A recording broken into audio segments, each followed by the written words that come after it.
V tomto videu sa dozvieš, ako odolať otváraniu boostrov. Tak poďme rovno na problematiku, ako urobiť niečo nemožné, a to je pojem prestať otvárať boostre.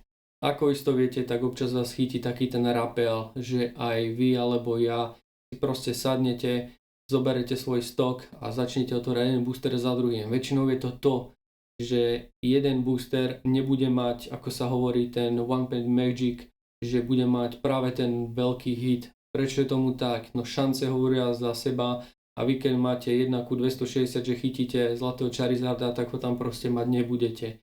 Každému by som to prial, seba aj vám, ale bohužiaľ to tak nie je. Preto sa stane to, že chytíte a lúpete takto jeden booster za druhým. Zrazu si uvedomíte, že aha, tak trocha som to prehnal a zrazu je takáto kopa tých boostrov, ktorá proste sa takto buď činí na stole alebo na zemi, to je jedno, ale v podstate ste si potom spočítali danú hodnotu a zistíte, že to je niekoľko stoviek eur. Ja som si na toto urobil aj určitý prieskum a môžem povedať, že je to celkom účinné. Celkom znamená to, že nikdy není nič 100% a samozrejme ani nie toto, ale má to veľký význam, nakoľko sa značne obmedzilo to, koľko produktov otvorím. Vy si môžete dopredu povedať, otvorím si len jeden ako ten One Pack Magic a je to tak, ale väčšinou to tak asi nie je, že? A to je preto, že vaša hlava chce alebo spracovala túto informáciu, že zase sme nič nechytili. A potom sa stane to, že otvoríte druhý, 5., 10., 20., 80. booster. Táto suma sa nahromadí a potom zistíte, že wow, tak toto som asi fakt prehnal. Tak poďme si teda povedať, ako zamedziť tomu, aby sme neotvorili toľko produktov a boostrov vo všeobecnosti. Takže ako taký prvý a zásadný je to, najlepšia možnosť je nemať celý stok pri sebe alebo na očiach, hej, lebo to sú tie klasické marketingové ťahy aj v obchodoch. Keď je niečo takto na úroveň očí, tak sú tie produkty, ktoré ten obchod chce, aby ste si kúpili. To je to isté. Ak budete mať takto, dajme tomu poličky a tuto budete mať vyvesené vaše produkty, tak je veľká šanca alebo väčšia, že proste keď to na vás príde, tak ten produkt proste otvoríte. Nemusí to byť box, UPC alebo niečo, hej. Stačí, keď to bude bundle alebo kľudne aj nejaký trojblister. Ale zistíte väčšinou, že otvoríte jeden a vám to nestačí, lebo medzi tými tromi boostrami nie je to, čo ste hľadali. Že znova, prvá je taká rada, že nemať to na úrovni očí. Či už to je proste na poličke alebo niekde pred vami. Najlepšie, keď to je desi skryté, a veľká rada je najlepšie, ak máte možnosť, že to máte desi inde. Poviem príklad, ja bývam v byte a mimo, čiže u starých rodičov v dome, mám takmer všetok môj stok. Tuto mám len pár boostrov, čiže keď to na mňa príde, tak nemôžeme otvoriť, dajme tomu, viac ako, poviem príklad, 20 boostrov, hej. A toto už je taký prvý krok, čiže keď to nemáte pri sebe, tak otvoríte len časť tej zbierky, nakoľko už keby ste to náhodou, že všetko vyotvárali, tak stále máte všetko inde a tu máte, dajme tomu, len 1% zo svojho stoku.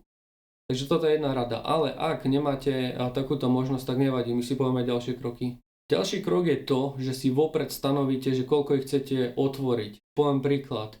Dáte si ale iba napríklad 3 boostre. Prečo práve 3?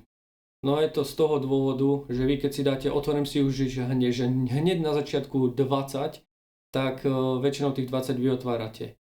Moja rada je taká, že si stanovte malé číslo. Nakoľko? Ak vy otvoríte nejakú dobrú kartu, tak vy budete motivovaní potom otvárať ďalej. Asi môžete uznať pravdu, že mám, ale toto tiež nie je dobrý postup. Nakoľko ten pull rate nás zase nepustí.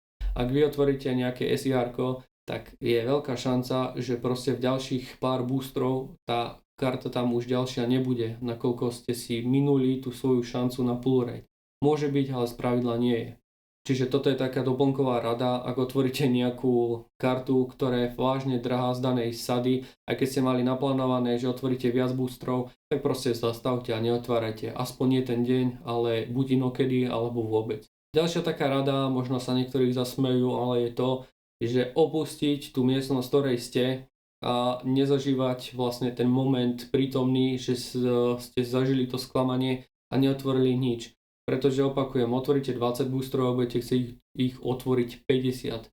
Takže moja rada je ísť sa, dajme tomu, prejsť na čerstvý vzduch a väčšinou je dobré, keď budete premýšľať nad niečím iným. Takže ako som spomenul, najlepšie je odísť z tej miestnosti, napiť sa čistej vody zobrať sa na prechádzku alebo ísť zašportovať si do posilky alebo niečo, ale nebyť na tom danom mieste. A moja posledná doplnková rada je taká, že otvárať len vtedy, keď si to zaslúžite.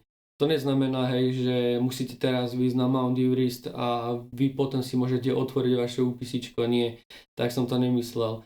Dajme to na tú investičnú činnosť. Povedzme, že máte na niečom zisk, príklad, idete predávať 150 jednotku, máte na tom 150% zisku, hej?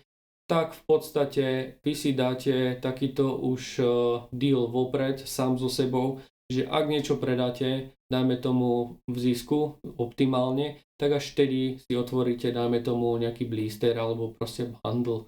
Ale pokiaľ vy nebudete v zisku, tak proste si to nedáte, nebudete otvárať ani nebudete na to pýtať.